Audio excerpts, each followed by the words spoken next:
Kabayan, pag nag-abroad ka, sasampalin ka ng hirap ng buhay na akala mo dati pa chill-chill lang. Marirealize mo na yung salitang hindi pinupulot ng pera na dati naririnig mo lang sa mga magulang mo. Marirealize mo na wala kang dapat pagkatiwalaan dito, kundi sarili mo. Marirealize mo na ang 5 oras na tulog ay sapat na para may paglaban ng isang araw na pagtatrabaho. At matututo kang pahalaga ng bawat sentimong sinasahod mo. Matututo kang magtiis at magpasensya kahit minsan ikaw ang nasa tama. Matututo kang maging independent o mag-isa dahil wala ka na mga aasahan dito kundi sarili mo lang. Matututo ka rin ditong lumaban kahit ayaw mo na at hindi mo na kaya pero wala ka pa rin choice. Wala kang choice kundi kayanin na lang. Marirealize mo na hindi pala totoo yung sinasabi nila na masarap ang buhay dito sa abroad.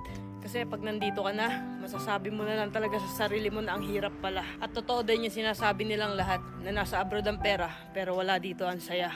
Kaya sa mga nagbabalak mag-abroad dyan, patibayan ng loob dito at bawal ang mahina, bawal ang sumuko. Kasi dito mo mararanasan ang realidad ng buhay kung saan patatagan ng loob ang labanan.